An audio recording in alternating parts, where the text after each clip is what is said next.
Welcome to Global Morning. The death toll from flooding.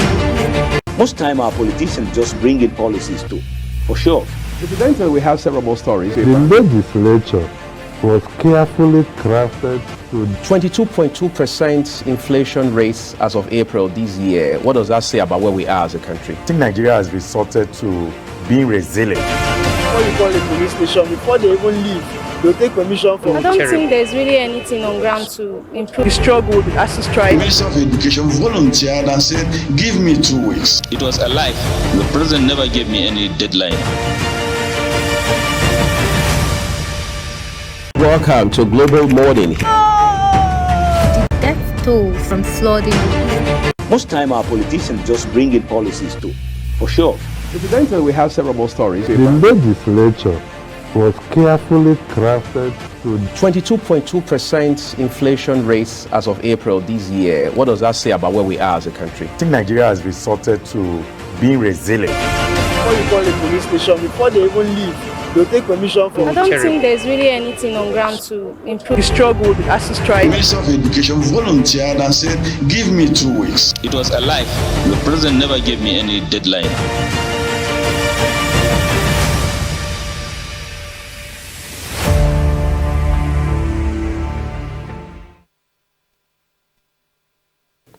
A very good morning to you. Thank you for staying with us here on Global Television. I am Uyi Agmofwegbe, welcoming you very specially to Global Morning. This Wednesday, first day of a new month, the month of November. I mean, it's interesting how time flies now, isn't it?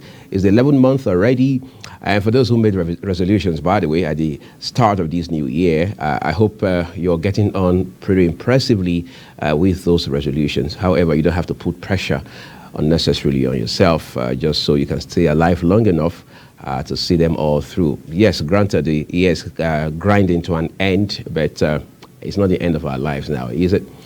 Again, thank you for joining us. It's been an eventful Monday and Tuesday running into yesterday, especially within the space of politics. We've seen politics in Abuja. We've seen politics that even stretched all the way from the south, in this case, Port Harcourt, Rivers State, into Abuja as well. Talking about the feud between the immediate past governor of Rivers State, Nyesom Wike, now the minister of the Federal Capital Territory, and his, if you like, successor and beneficiary, talking about the incumbent governor now, His Excellency Fubara.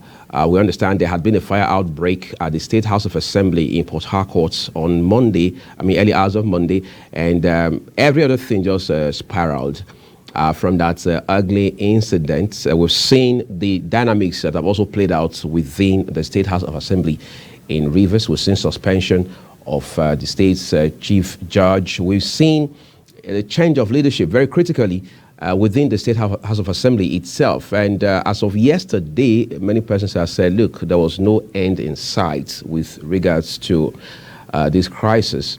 However, there was a turn, a very drastic one, in events when we got to find out that somehow the president, President Bola Ahmed Tinubu, had waded into this crisis. And it will now appear there's some truce. Whether there's lasting peace now, whether there's closure now, is probably left to be seen. But we do know that there's some truce now, because we understand that the president waded in, and then, of course, both parties were able to, for want of better words, see each other eye to eye. But there's an element to this whole drama that also needs to be talked about for a second, which is the supporters on both sides. Sometimes the two individuals themselves, talking about Nyesom Wike and Fubara, may have moved past whatever has happened in the last 48 hours or so, even though we know there are several other events that led to this climax of it, so to speak. But the supporters most times continue to bring in that energy. I mean, you go to social media, for example, you're shocked at the divergence of angles to the conversation around these developments. However, like the sea, when two elephants fight, sometimes in Nigeria, the elephants can be more than two, the grass will ultimately suffer. So whatever it is that is occasioning the bad blood between Wike and Fubara, should be such that is addressed as quickly as possible in the overall interests of the Rivers State's people. There was also a mild drama but very serious issue yesterday in the course of the meeting where the president was the chairman. And he talked about how that he was not pleased seeing his son, Sheyi, attending that meeting that, he had already said, you don't come to the FEC meeting or meetings along those lines without being formally invited. That has also become a talking point since yesterday evening in particular. The president needs to breathe himself, as much as he wants Nigerians to breathe. This is not a time to distract the president. This is a time to allow the man to do the job which he has sought to do, for which he was elected.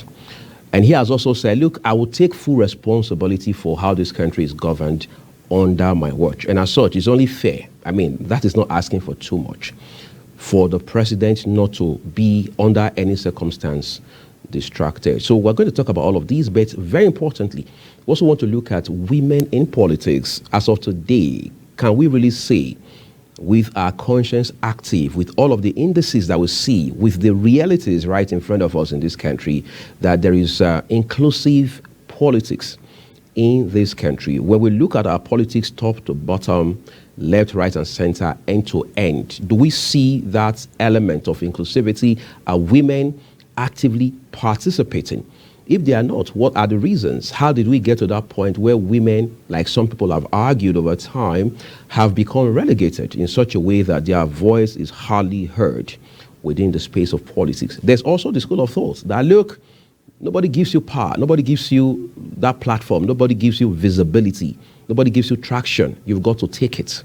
So if that's again a valid argument on whatever basis, are women taking their chances? Are women deliberate? Are women intentional about being politically active? Are women getting the experience they need? Are they getting the education, the enlightenment they need? What are we doing with young girls who are going to grow into full-blown women in the near future, who will also take up from where these current active or politically active women are going to leave it off? These are some of the conversations we want to have on the show today. As expected, we'll also look at the papers for you. But before all of that, we're going to take a quick break. When we return, we will bring you headlines from across our national dailies. Do stay with us, everyone. The death toll from flooding. Most time our politicians just bring in policies too, for sure.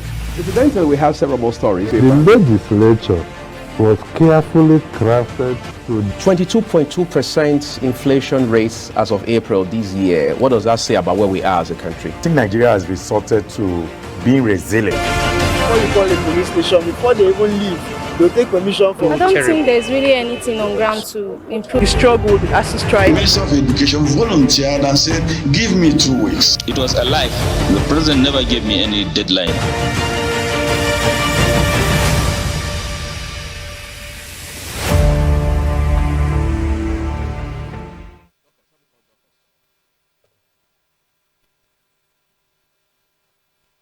Welcome to Global Morning. The death toll from flooding. Most time our politicians just bring in policies too, for sure.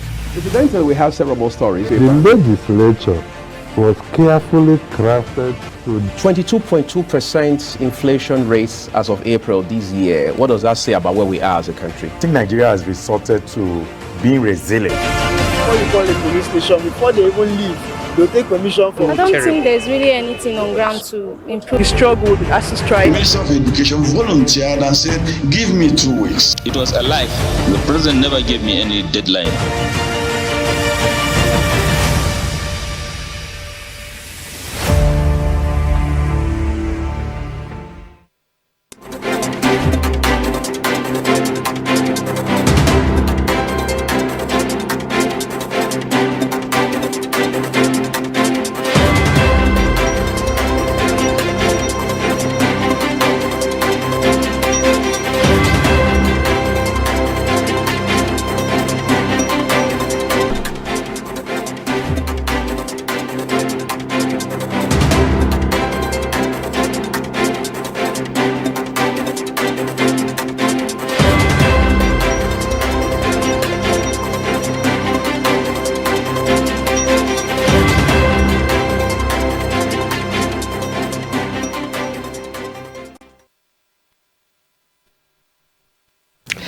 It's time to look at the papers for you. We begin with the Nation newspaper this morning. Just a couple of headlines above the nameplate. First off, for you, Natasha Ace Kogi, Central Senator. Senate gets fourth woman. All right, that's a landmark for Nigeria Senate. All right, the 10th Senate, that is. All right. What's more? Motion on injunction. Court finds Ayedatiwa. Case adjourned to November 7. Then we have one other one here. The big one actually says Fubara Wike Field. Tinubu PDP government mediate. All right. I spoke about that at length at the top of the program this morning. But then when you look at the left end on the front page of the Nation newspaper, what do you find? It says governors praise president for intervention in crisis, freedom for judiciary. Supreme Court verdict has closed 2023 elections, and that's what it is. All right. NEDC leaves victims of Maiduguri market fire with 2 billion naira. You find details of that story on page 5 of the Nation newspaper. On the right end of the front page, it reads, Lagos secures $1.35 billion deals for 4th Mainland Bridge Blue Rail. That's a story that continues on page 4 of today's issue of the Nation newspaper. Let's flip it right over to this day, beginning with the big story right on the front page of it. Okay, Tinubu intervenes in Fubara Wike Field, tells Rivers governor to avoid destructive anger, advises FCT minister to respect his successor. President proposes to visit Eileen Akeredolu. Wike, I won't allow anybody hijack my political structure. Governors, Nigerian leaders' intervention fatally laudable. That's remarkable. Senate confirms Adedeji, FIRS chairman. So that news came through yesterday. Is official now. Zacchaeus Adedeji is now the chairman of the Federal Inland Revenue Service. He had been in acting capacity following his appointment by President Bola Tinubu. Appeal Court affirms Natasha Akpoti-Uduaghan as senator for Kogi Central. We understand that her governor, Yahaya Bello, who happens to be in a different party, had congratulated the senator just yesterday. But then we've not forgotten in a hurry the field, what some people on the streets and across social media would call the beef that had existed in the run-up to the election of 2023 between the governor and Mrs. Natasha Akpoti-Uduaghan. But today, it will appear all of that is behind us, whether we like it or not, because not only did she triumph at the tribunal, the appeal court a few days ago had upheld her election to be the senator for that district, and now she's officially a member of the Red Chamber. I think it's at this point that those who have been able to get victory at the court will say judiciary is the last hope of the common man. But with all of these battles that led to Natasha's emergence subsequently, it's very clear that she's not an ordinary woman. Okay, so let's take a look at a few other stories, but this time from the New Telegraph newspaper. Okay, the big story says Senate sets to probe printing of new Naira notes by NSPMC. Tinubu requests Senate's approval for 2.17 trillion Naira supplementary budget as it scales through Rep's second reading. President forwards MTEF to NAS ahead 2024 budget, that is medium-term expenditure framework. All right, we understand that works and defense have a larger chunk of this excess of 2 trillion Naira supplementary proposal. Senate confirms Adedeji as FIRS chair. Election petition. PDP governors accuse judiciary of double standard. How? But that story has a rider. It says Nigerian jurisprudence now laughing stock. Cop them. Rivers, Tinubu wades into Fubara Wike Field. Peace will return to the state. Bauchi governor. INC urges Wike to concentrate on FCT job. Again, that's a challenge because the former governor, the immediately past governor, now says that he cannot afford to watch someone else hijack his political structure. So who is that someone else? Could it be the current governor, Fubara? In any case, is he still the governor of, is Wike still the governor of Rivers? No. So how do we keep hearing stories of Wike, if you like, interfering in the affairs of the state? Not from an advisory standpoint, but by way of being, some people have argued, overbearing. As it stands right now, Mr. Wike has a job to do in FCT, and that's humongous enough. That's demanding enough. That's burdensome enough. I think it's time politicians started keeping the main thing is very important. It's called prioritizing. If we have a job, if Mr. Wike have a job here to do in Abuja, the nation's capital, it should be too busy. It should be too engrossed in that assignment to have time to be interfering in affairs of River State. He should have a heart for his state. He should love his state. No doubt about that. But the approach to how he manifests, how he expresses that love is as important as his intention to want to maybe guide the governor and the leadership of the state at this point in time. But again, that raises question. It kicks up a lot of dust around this practice, this tradition of having an overbearing predecessor, because it's a problem we've seen across different states across this country, and is becoming very worrisome. The question is, how many governors are taking a cue from this? How many governors are learning from this? What exactly are they learning from this today? And to even think, which is even more embarrassing, that both of them are in the same party, even though some persons have argued that Nyesom Wike is now, in practice, a de facto member of the APC, maybe on account of the fact that there's so much of crisis in the PDP on the one hand. On the other hand, he's serving in an opposition government, so to speak. But we don't blame the president for that, because the president has said, look, we want to have an all-inclusive government. We want to work across party lines. We're not so concerned about party affiliation as we are about the idea, the conviction to drive this country in terms of progress, in terms of prosperity. Okay, so let's take a look at one more story, one more headline from the New Telegraph at the very foot of the front page. It says, study, keeping phones in men's pockets may damage sperm. That's a health-specific headline there. The details are waiting you on page 6 if you pick up a copy of the New Telegraph this morning. Study says, keeping phones in men's pockets may damage sperm. But again, intuitively, men tend to want to keep phones in their pockets. All right. So where else should they keep their phones? Hold it in their hands, keep it somewhere, maybe in a bag, in a pouch or something.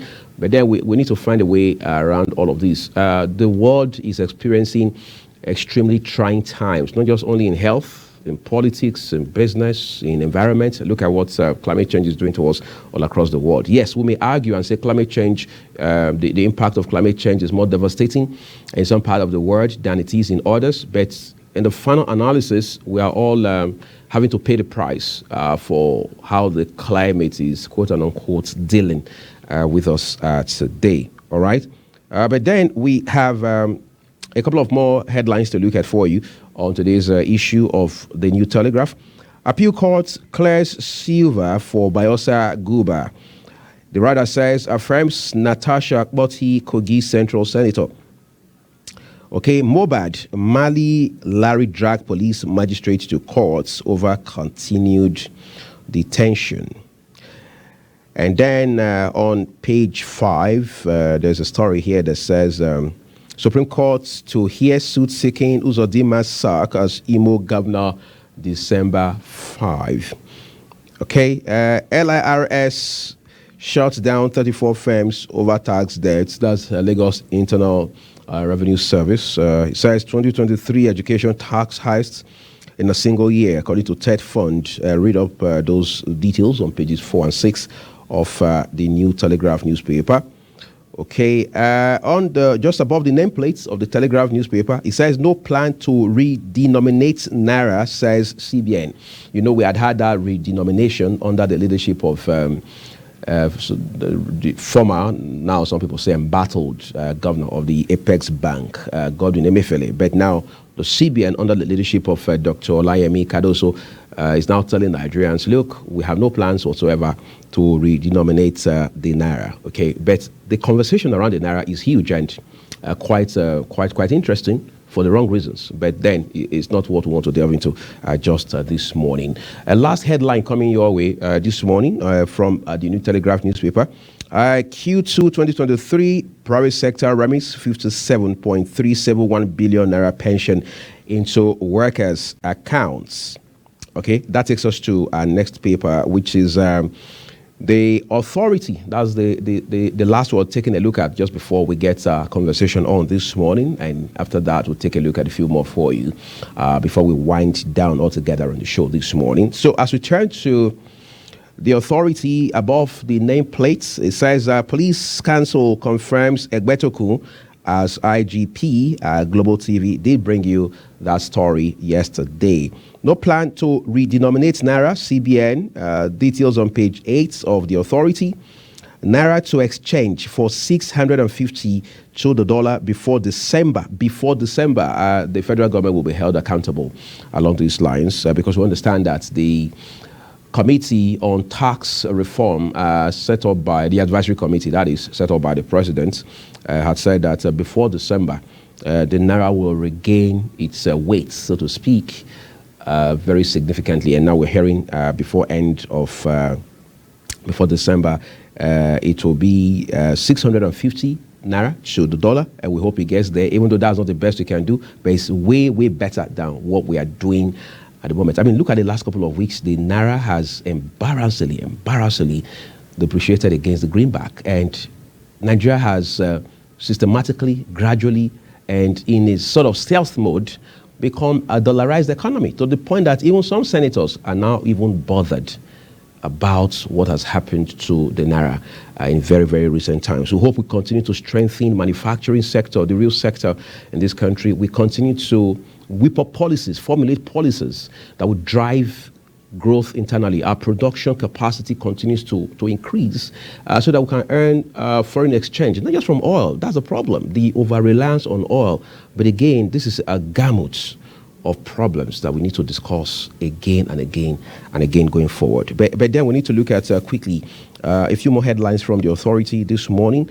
Reps summon better edu over 1.1 trillion naira conditional cash transfer. We hope this does not become another series of drama with regards to conditional cash transfer, the CCT, because that was the case. So much of controversy when we had former President Buhari, and then, of course, the Ministry of Humanitarian Affairs being enmeshed, in so much of scandal over this issue of cash transfer. Some Nigerians saying, look, I live in Nigeria. I don't know anybody in my neighborhood who has been a beneficiary of this conditional cash transfer. Yes, we can argue and say, well, you may live in a neighborhood and there's nobody within that neighborhood who has been the beneficiary. But then, I'm not sure people are going to necessarily carry placards to say, look, I benefited from this scheme. However, these things are scientific. What that means is simple.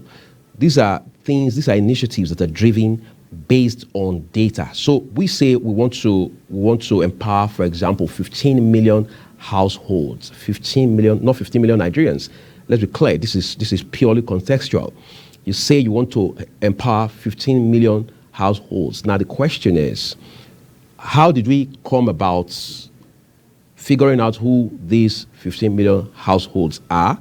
Where are they? I mean, this is a country with 6 geopolitical zones, 36 states, plus the FCT, 774 local government areas across the country. So what exactly are we using as indices, as indicators to say these are the people we have identified within these 15 million households brackets?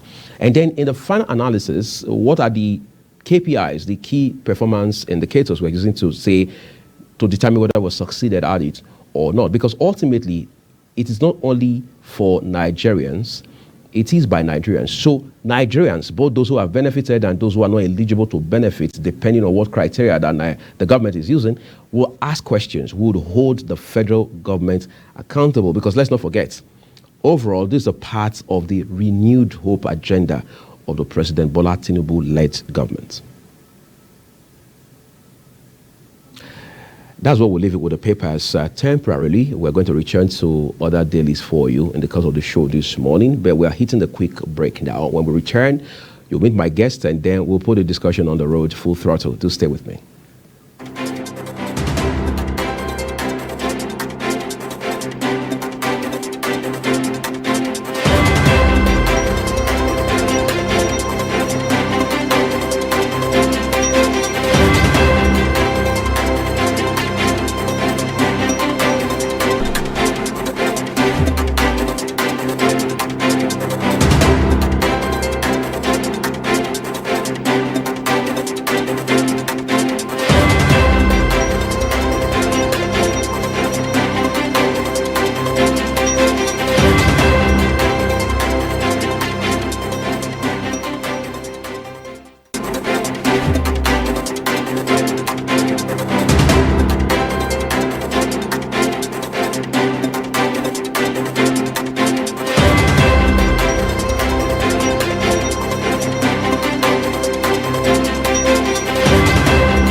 The death toll from flooding.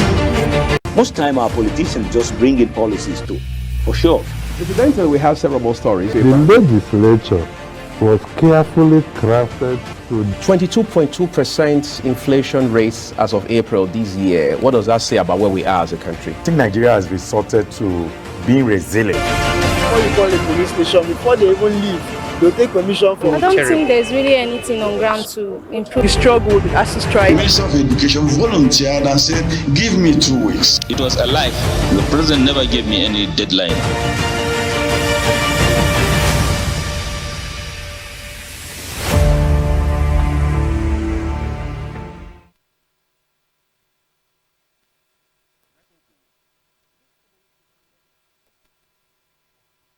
Welcome to Global Morning. The death toll from flooding.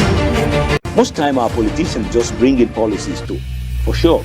Incidentally, we have several more stories. the legislature was carefully crafted to 22.2% inflation rates as of April this year. What does that say about where we are as a country? I think Nigeria has resorted to being resilient. Before you call the police station, before they even leave, they'll take permission from I don't think there's really anything on ground to improve. the struggle, the ASIS The strike. Minister of Education volunteered and said, give me 2 weeks. It was a lie.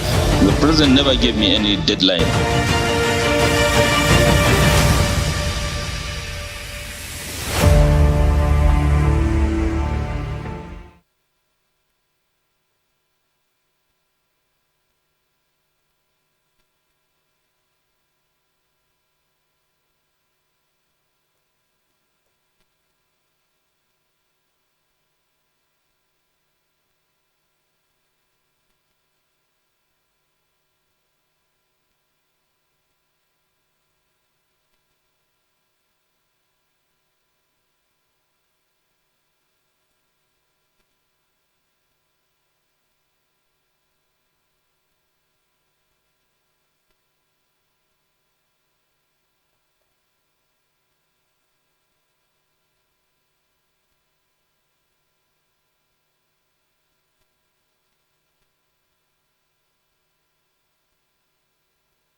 Thank you, everyone, for staying with us here on Global Television. We're coming to you live from Abuja, the nation's capital. And just like I mentioned at the top of the show this morning, we're looking at women and how they participate in politics across the board, whether it's at the local, state, or federal level, whether they are partisan about it or not. The important thing is how active are they in the politics and the politicking within the system. How much are they interested in the first instance? How much do they understand the dynamics around politics, whether you're a card-carrying member of a political party or not? I mean, regardless of your partisan affiliation. We want to have that conversation this morning, and to help us find sense in it, I'm joined by Zainab Mohammed. She's a social advocate. Zainab, thank you for making it down here this morning. You're welcome. Good morning. Great. So I'm not going to drag you into partisanship, but I want us to speak to women this morning in light of politics and the need for them to have capacity, build capacity to be able to participate, because there's so much you can do in a field where you do not understand what the landscape is about and how the evolution has happened over time. Mm-hmm. I mean, we still have women in this country who probably don't even know, for example, the Commissioner for Education in their states. So when such women jump into politics, for instance, there's a pretty good chance they're not going to do well at it. But let's talk about where Nigeria as a country is today from your assessment. I mean, you are in the system. In terms of how women participate, we're seeing women, for want of a better word, cry about being marginalized, about not being given some kind of opportunity that they need to participate. So talk to me about your sentiments.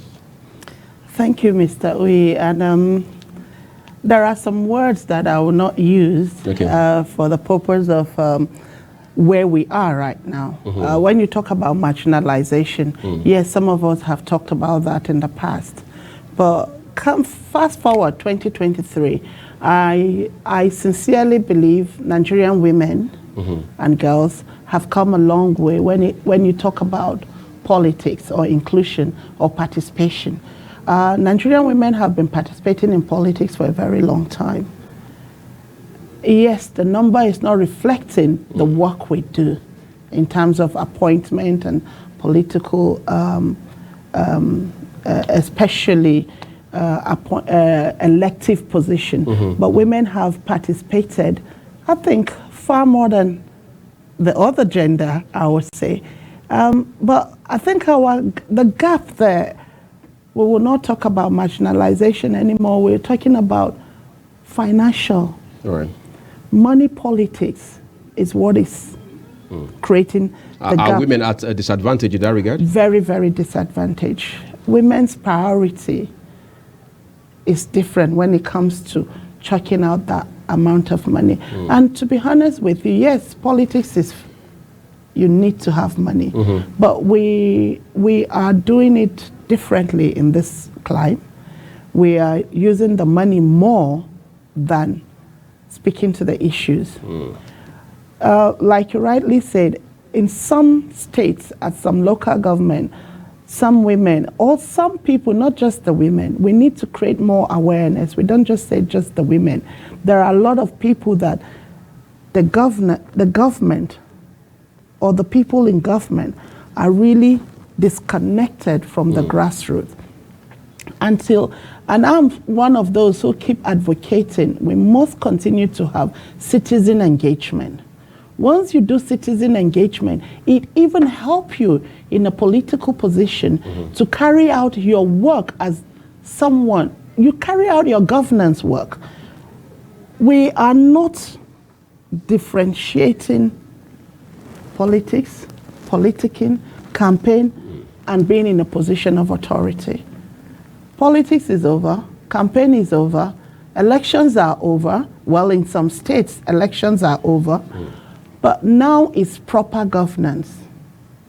So we need to keep having citizen engagement to create that awareness. You need to come, if you're in a state, let's say state A, or let's say FCT here.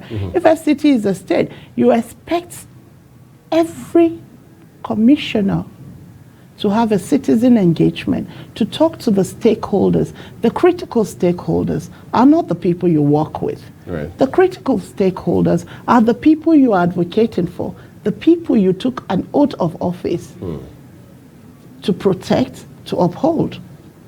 But once you don't have that engagement with the citizen, of course there's a disconnection. If you don't have, we have electricity issues in the urban area, so you can talk about the rural area. And most time in the rural area, it's just the NTA that watch, which is everybody focus at the 9 o'clock news, which the 9 o'clock news do not focus at the governance at the state level.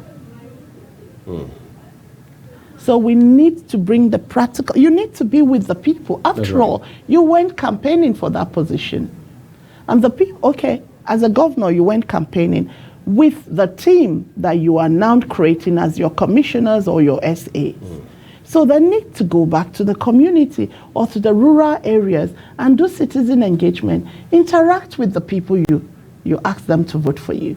You don't come back 4 years later and say, okay, we are back here again. They need to know who you are, what you're doing, and how they can be part of that process. I need to talk to you about a personality in this case. I mean, that's part of the news that came through yesterday.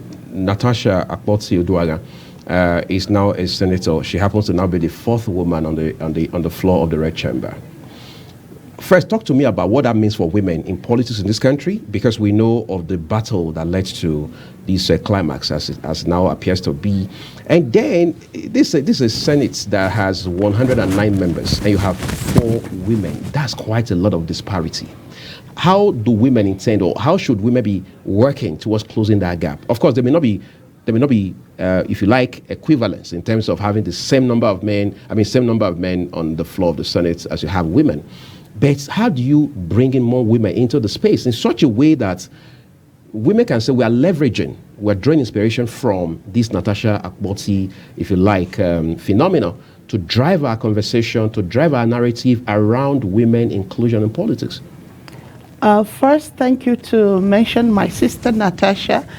We are super excited for her, for the verdict yesterday. And congratulations one more time, Barrister Natasha. She has spoken, and she has the verdict yesterday, the victory for Natasha yesterday has changed the narrative. I heard her speech after the victory, and give it to her, she's a dogged fighter. How many women in her position will keep standing tall? It takes that zeal, that passion, that support. She mentioned something yesterday that it was my take home, and I came to tears yesterday.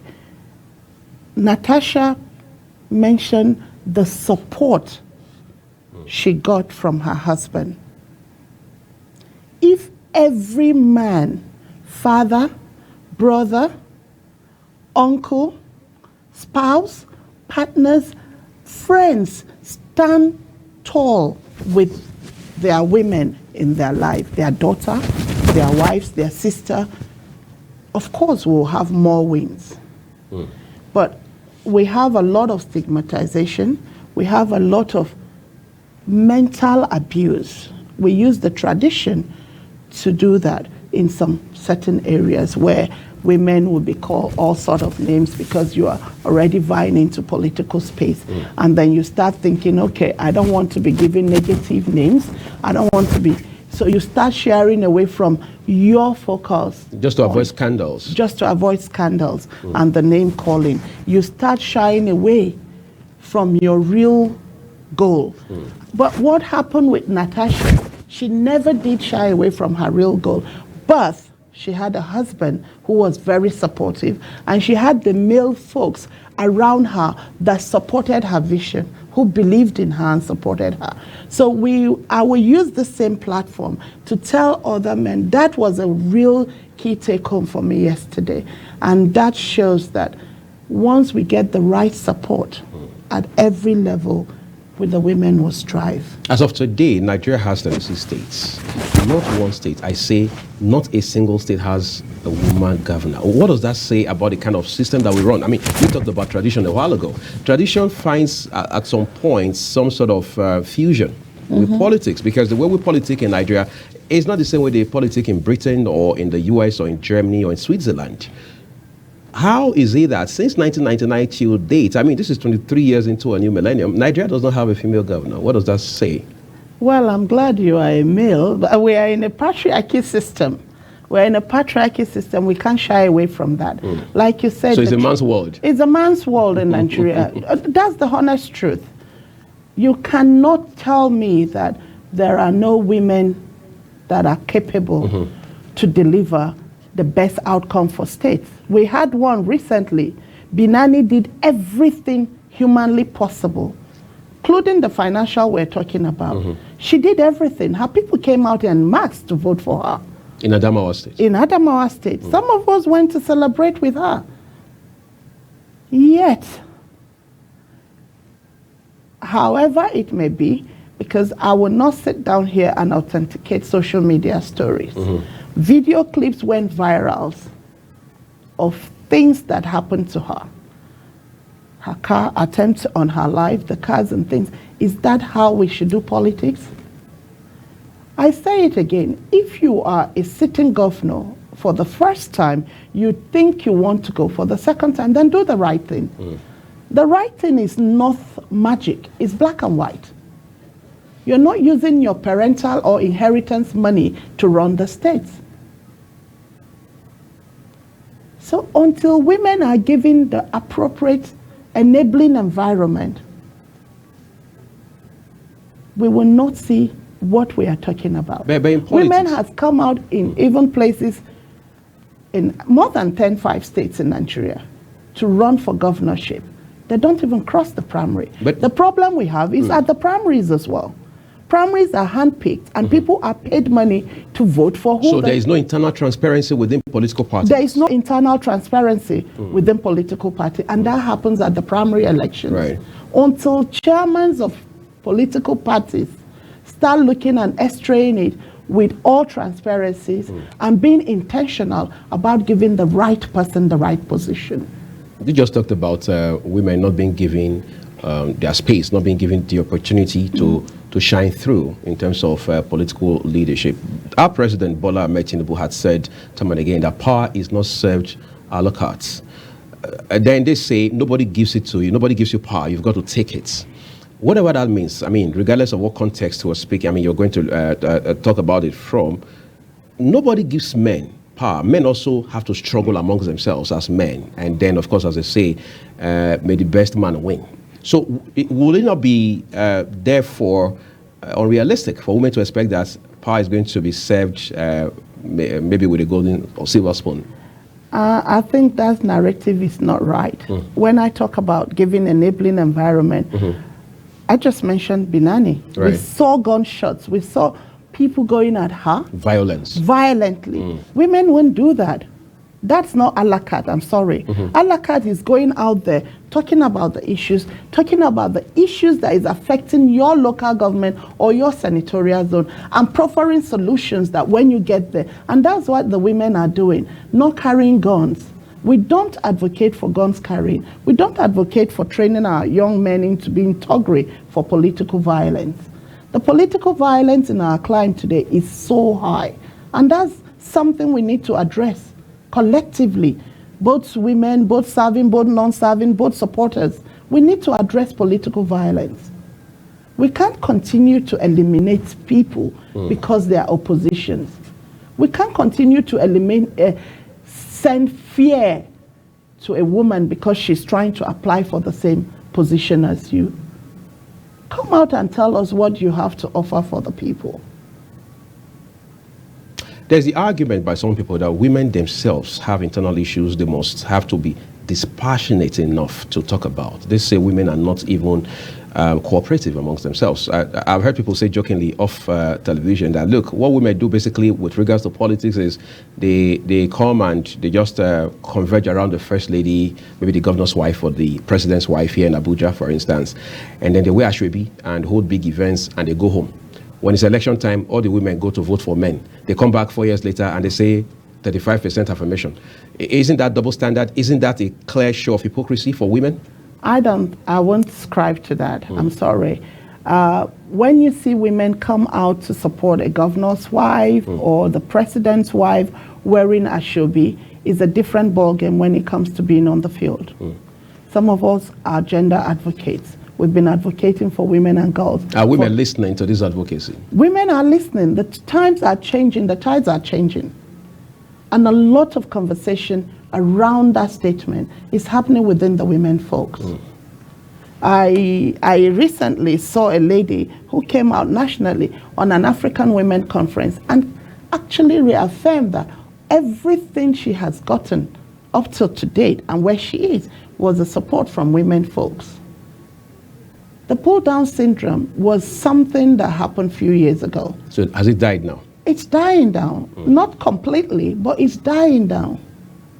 And we, some of us, myself and other colleagues and associates who are here advocating for women and girls' inclusion in politics, will continue to change that narrative. We'll continue to talk about it. We'll continue to engage in conversation around that perception that people have about women. Let's talk about political, leadership within political parties themselves. Because a while ago you said one of the issues women are, militating against women is the fact that even internal elections, that's primary elections within political parties, are not transparent, they're not credible. Individuals are handpicked most times, as we have come to find, on accounts of who has the deepest pockets, if you know what that means, and so on and so forth. Talk to me about what women should be doing to also find their place, find some sort of, if you like, latitude in terms of leadership within political parties. For example, I am not so sure of how many states, whether it's PDP or APC, ABGA or Labour, for example, or NNPP, that, where the parties, the major parties, have women as their state chairman. What you always have will be, predominantly across this country, women leader, national women leader, maybe treasurer at the state level. Is that critical enough for women in terms of party leadership? That's the internal intransparency we're talking about within parties, regardless of what political party. Until that status quo is changed or addressed, this will still be a problem. Right. Like you rightly said, most political parties, they just concentrate on the woman leader.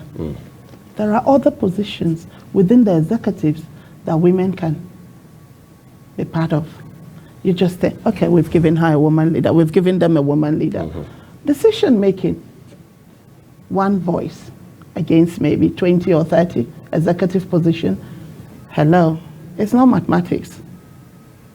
In politics, in democracy, the numbers win. So if you have a 20 executive member and only one person is a woman, you know she's not winning any argument put forward. And until our male folk stop looking at women as sex objects or she's just a woman, look at what she's bringing to the table.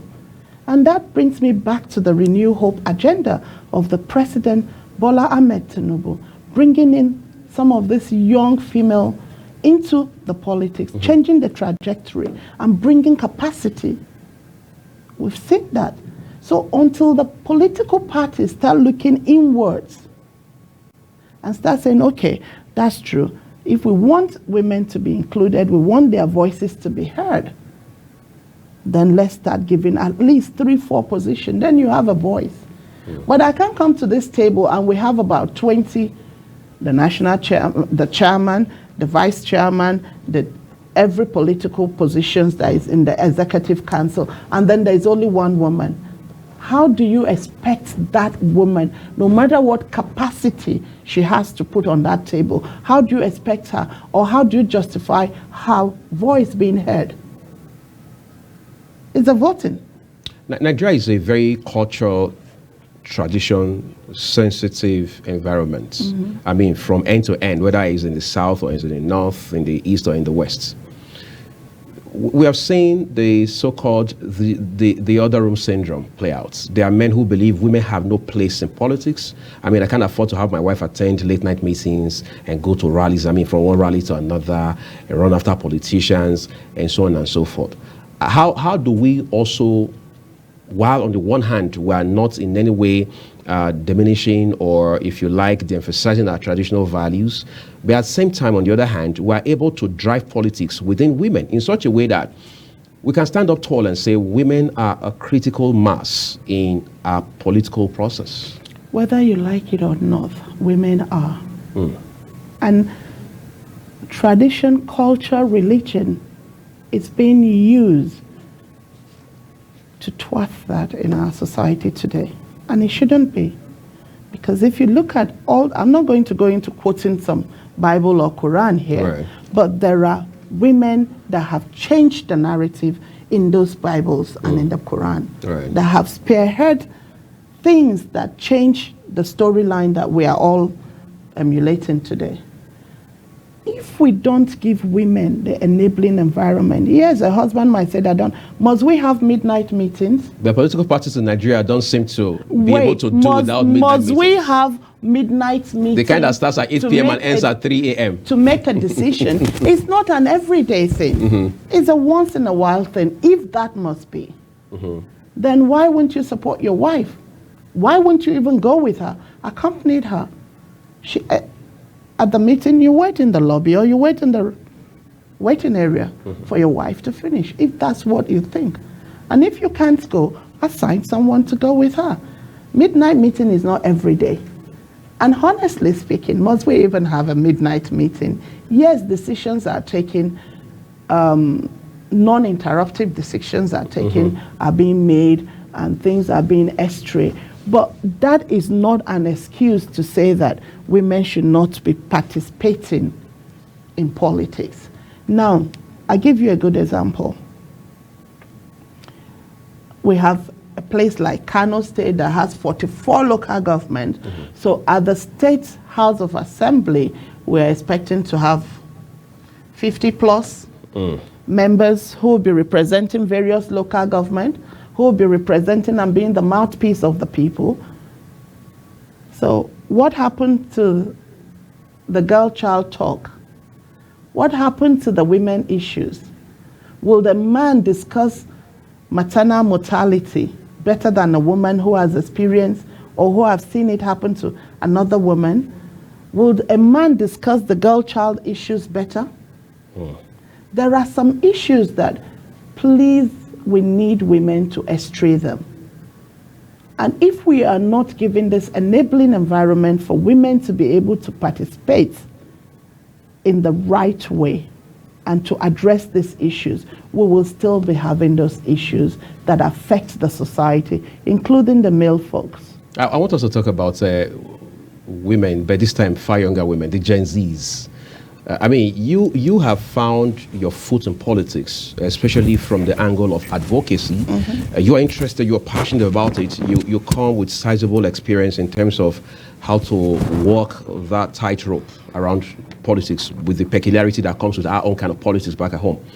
But these young ladies, as I like to call them, the Gen Zs again, I mean, the millennials, they are more interested in the so-called light issues, maybe issues around entertainment and fashion, issues around social media. So they think politics is too serious. Of course, add to that, they also see politics from this murky water kind of perspective. They think politics is dirty altogether. It's not their thing. It's not fashionable. It's for older women. That is, if women must even participate in any case. How do we re-engineer the thinking of these young girls? Because at some point, your generation will have to hand over to them. And if they're not prepared for that role, are we not going to be in a situation where we're taking 4 steps forward and maybe 10 backwards? Well, I'll say here categorically and without any apology, is we have a lot of young women in politics today. In the last 5 years, there are a lot of non-state actors who have created platforms for young women to be mentored, to be trained, and to learn what it is to be in politics. Not just what they see as politics online, on TV, and in paper.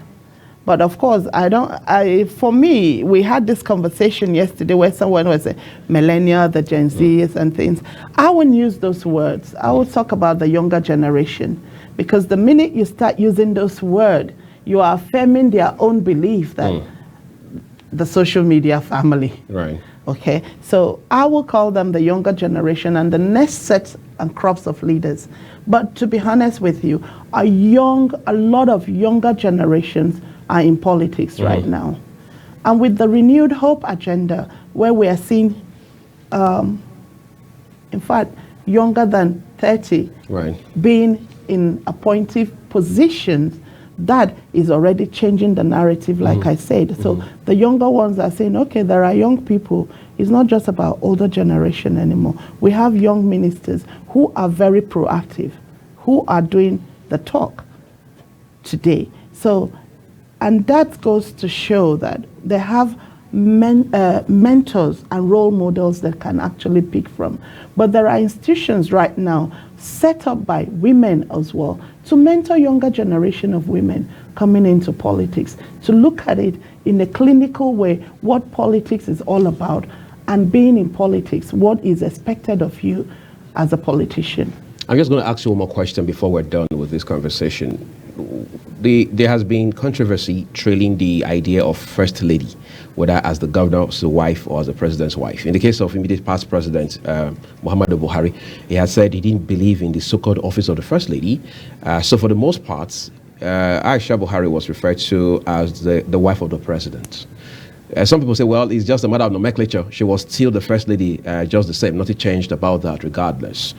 But from a woman's perspective, is the First Lady office effective enough when the woman is the First Lady, whether she's the governor's wife or the president's wife? Is she making enough impacts within that context? Well, the creation of the First Lady's office started in the military era. That's right. Right? And whether we like it or not, it was impacted positively.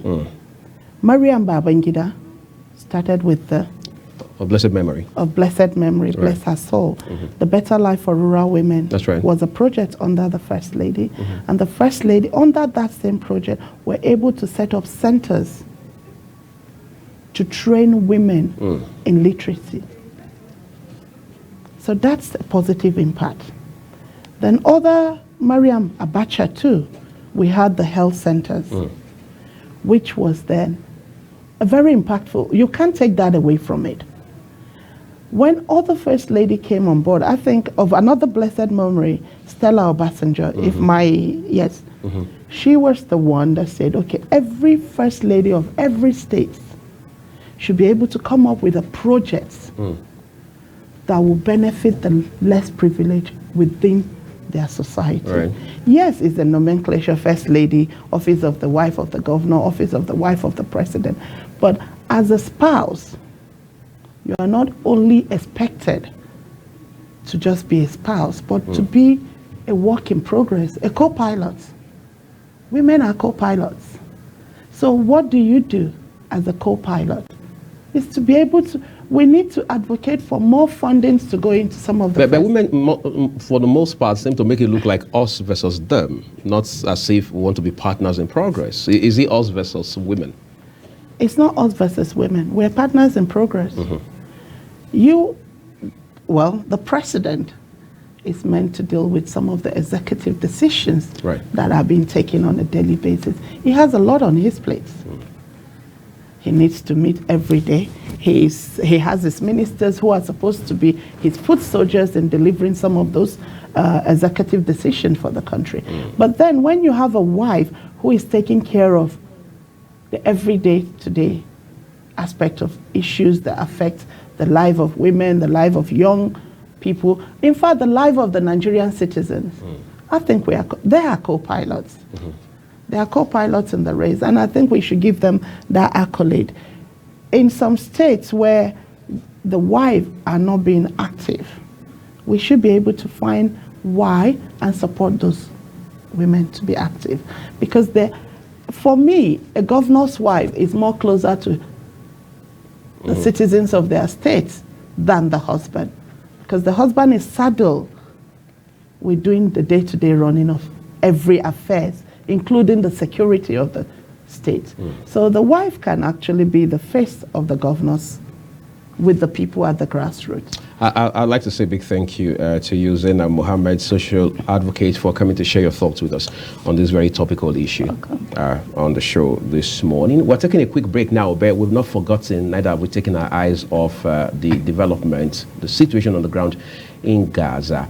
In the last couple of days, we've seen vehement calls for ceasefire, while on the other hand, we understand that the need to pursue peace has never been more intense. The Secretary General of the United Nations has said quite clearly that there must be ceasefire immediately. We've seen how the votes The United Nations security has also been divided. We've seen how both the United States and Britain have vetoed the votes that could have led to the call for a ceasefire. However, that hasn't happened just yet. In the meantime, Israel continues to bombard Gaza, and they say the basis for that action is to be able to run Hamas, which has been, if you like, designated by the U.S.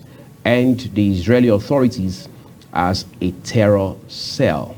Here's the UN's position about this development and what should happen going forward. Mr. President, with your permission, I would make a small introduction and then ask my colleagues to brief the Security Council on the situation on the ground. Excellencies, the situation in the Middle East is growing more dire by the hour. The war in Gaza is raging and risks spiraling throughout the region. Divisions are splintering societies, tensions threaten to boil over. At a crucial moment like this, it is vital to be clear on principles, starting with the fundamental principle of respecting and protecting civilians. I have condemned unequivocally the horrifying and unprecedented 7 October acts of terror by Hamas in Israel. Nothing can justify the deliberate killing, injuring, and kidnapping of civilians or the launching of rockets against civilian targets. All hostages must be treated humanely and released immediately and without conditions. And I respectfully note the presence among us of members of their families. Excellencies, it is important to also recognize the attacks by Hamas did not happen in a vacuum. The Palestinian people have been subjected to 56 years of suffocating occupation. They have seen their land steadily devoured by settlements and plagued by violence, their economy stifled, their people displaced, and their homes demolished. Their hopes for a political solution to their plight have been vanishing. But the grievances of the Palestinian people cannot justify the appalling attacks by Hamas, and those appalling attacks cannot justify the collective punishment of the Palestinian people. Excellencies, even war has rules. We must demand that all parties uphold and respect their obligations under international humanitarian law, take constant care in the conduct of military operations to spare civilians, and respect and protect hospitals, and respect the inviolability of UN facilities, which today are sheltering more than 600,000 Palestinians. The relentless bombardment of Gaza by Israeli forces, the level of civilian casualties, and the wholesale destruction of neighborhoods continue to mount and are deeply alarming. I mourn and honor dozens of UN colleagues working for UNRWA. Sadly, at least 35 and counting, killed in the bombardment of Gaza over the last 2 weeks. I owe to their families my condemnation of these and many other similar killings. The protection of civilians is paramount in any armed conflict. Protecting civilians can never mean using them as human shields. Protecting civilians does not mean ordering more than 1 million people to evacuate to the south, where there is no shelter, no food, no water, no medicine, and no fuel, and then continuing to bomb the south itself. I am deeply concerned about the clear violations of international humanitarian law that we are witnessing in Gaza. Let me be clear, no party to an armed conflict is above international humanitarian law. Excellencies, thankfully some humanitarian relief is finally getting into Gaza, but it is a drop of aid in an ocean of need. In addition, our UN fuel supplies in Gaza will run out in a matter of days, and that would be another disaster. Without fuel, aid cannot be delivered, hospitals will not have power, and drinking water cannot be purified or even pumped. The people of Gaza need continuous aid delivery at a level that corresponds to the enormous needs, and that aid must be delivered without restrictions. I salute our UN colleagues and humanitarian partners in Gaza, working under hazardous conditions and risking their lives to provide aid to those in need. They are an inspiration. To ease epic suffering, make the delivery of aid easier and safer, and facilitate the release of hostages, I reiterate my appeal for an immediate humanitarian ceasefire. Excellencies, even in this moment of grave and immediate danger, we cannot lose sight of the only realistic foundation for a true peace and stability, a two-state solution. Israelis must see their legitimate needs for security materialized, and Palestinians must see their legitimate aspirations for an independent state realized in line with the United Nations resolution, international laws, and previous agreements. And finally, we must be clear on the principle of upholding human dignity. Polarization and dehumanization are being fueled by a tsunami of disinformation. We must stand up to the forces of anti-Semitism, anti-Muslim bigotry, and all forms of hate. Mr. President, Excellencies, today is United Nations Day, marking 78 years since the UN Charter entered into force. That Charter reflects our shared commitment to advance peace, sustainable development, and human rights. On this UN Day, at this critical hour, I appeal to all to pull back from the brink before the violence claims even more lives and spreads even further. Thank you very much.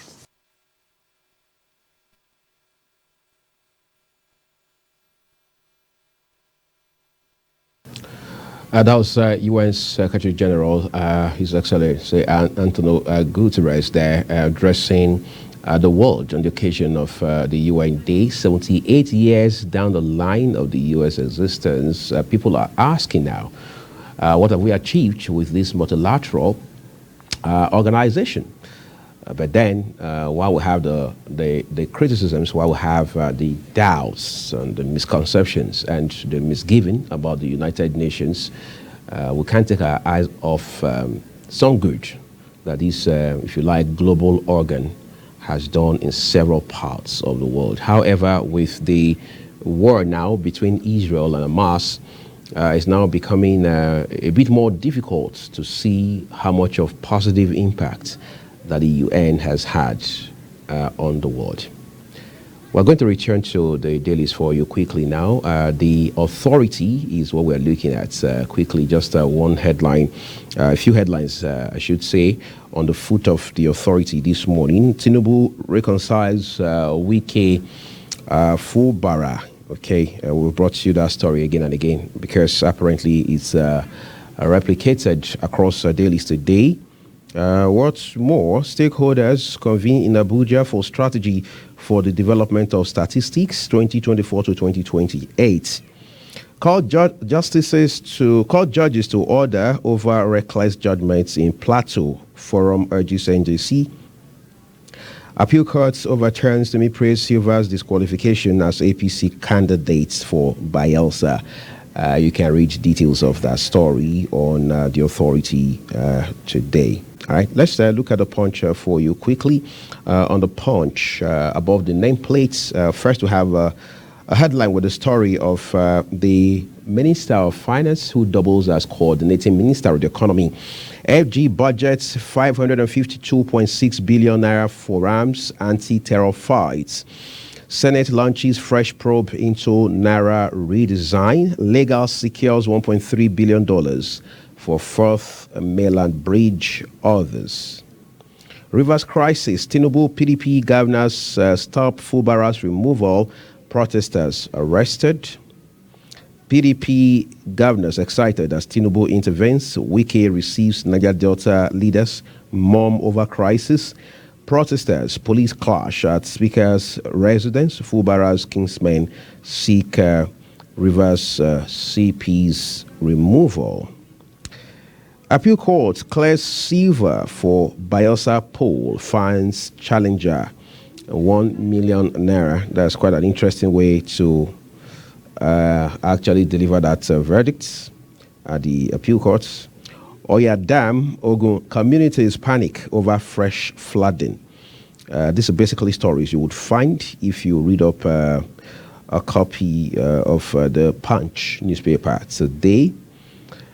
And then we have the Daily Sun for you as well. The Daily Sun says, with a big story on the front page, end of road for wanted deadly bandits amid kidnapping of 25. Troops record breakthrough in Kebbi, Soro in Kaduna. Naira gains strength against the dollar as CBN denies plans to redenominate currency. Lagos Inland Revenue shuts 34 companies over tax debts, vows to close more. Breach of agreement. Amaju Pinnick sues Davido, demands 2.3 billion naira public apology.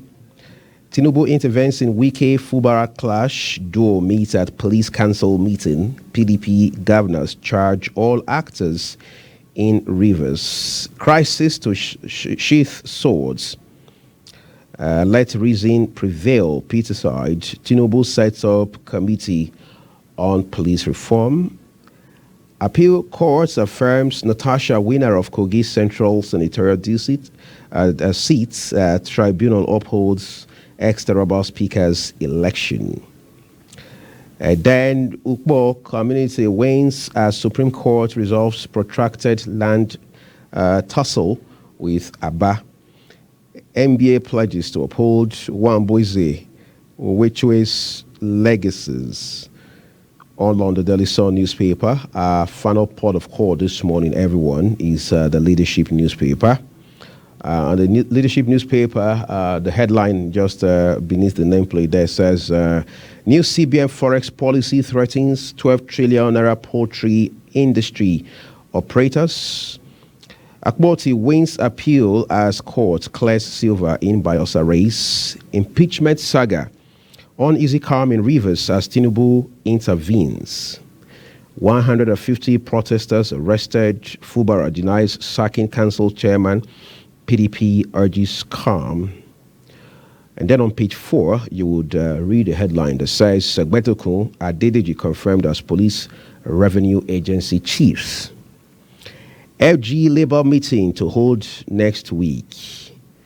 War on Gaza, oil prices may hit $157 per barrel. That's according to the World Bank. Now, if that happens, for instance, what will Nigeria do with the windfall? Because remember that our own projection for the oil price, that is our benchmark with regards to the next budgetary cycle, which is 2024, is far lower than 157. So should oil price at the international market actually hit $157 to a barrel, what do we do with the, if you like, a blessing that comes with it, which is the windfall? Well, we wait to see. Kwankwaso, Ali, Alkali, others dump NNPP for APC. That would be interesting to see, because Kwankwaso, who was the presidential candidate of the New Nigeria People's Party, the NNPP, in the 2023 general election, has had his own, if you like, fights with the now national chairman of the APC, who happens to be his predecessor as a Kano governor. All right, now Kwankwaso, we are told, is coming to join the APC. Has that feud been resolved? Will the president also use this magic wand, for want of better words, that he has applied to the Wike Fubara situation on the party's chairman, the APC chairman, and the immediate, the former governor of Kano State, Engineer Rabiu Musa Kwankwaso? Well, we wait to see. Politicians have their scripts already in their pockets. They're just only waiting for every situation so they can act it all out. So Nigerians should not be surprised to catch Kwankwaso and Abdullahi Ganduje hugging and exchanging friendly banters and pleasantries in the next couple of days. So fingers crossed, Global TV will keep an eye out on that development for you. In the meantime, here's what we're leaving it with the show this morning. Thank you, everyone, for spending your time with us. As always, remember that the views of our guests on our programs are their opinions. I am Uyag Mofwegbe. Keep it here on Global TV. Welcome to Global Morning. The death toll from flooding. Most time our politicians just bring in policies to, for sure. Incidentally, we have several more stories. The legislature was carefully crafted to 22.2% inflation rates as of April this year. What does that say about where we are as a country? I think Nigeria has resorted to being resilient. Before you call the police station, before they even leave, they'll take permission from I don't think there's really anything on ground to improve. the struggle, the ASU strike. The Minister of Education volunteered and said, give me 2 weeks. It was a lie. The president never gave me any deadline.